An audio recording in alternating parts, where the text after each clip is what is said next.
एक बार की बात है, एक तालाब के किनारे एक बगुला रहता था। वह बगुला बहुत बूढ़ा हो चुका था और इसी कारण वह शिकार बहुत मुश्किल से कर पाता था और कई बार तो उसे पूरा दिन भूखा भी रहना पड़ जाता। एक दिन भूख से परेशान होकर बगुले ने एक योजना बनाई और वह तालाब के पास जाकर रोने लगा। उसको रोता हुआ देखकर एक केकड़ा उसके पास गया और बोला, बगुले मामा, क्या बात हो गई?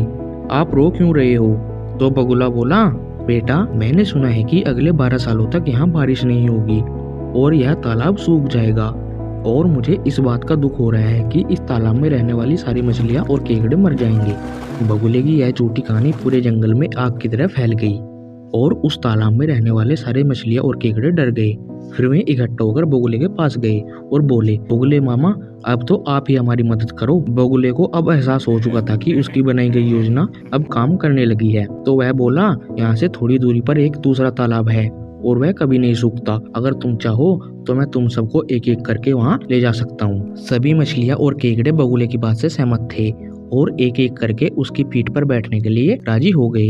तो फिर बगुला एक एक मछली को तालाब से ले जाने लगा, लेकिन बगुला उन मछलियों को दूसरे तालाब में नहीं, अपनी बनाई गई योजना के अनुसार एक चट्टान पर ले जाता और उनको मारकर खा लेता। बगुले की यह चालाकी कई दिनों तक चलती रही।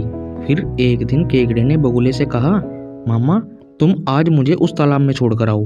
तो बगुला मान गया क्योंकि वह रोज मछली खाकर ऊब चुका था और आज उसे केकड़े का मांस चखना था। फिर बगुला केकड़े को लेकर उड़ गया और जब बगुला उड़ते हुए उसी चट्टान के पास पहुंचा तो केकड़े ने नीचे में हड्डियों का ढेर देखा। तो वह तुरंत समझ गया कि बगुला सबको धोखा दे रहा है और फिर जैसे ही बगुले ने उस केकड़े को खाने की सोची तो केकड़े ने अपनी तेज कैंची जैसे पंजों से बगुले की गर्दन को पकड़ लिया और उसे जोर जोर से दबा दिया।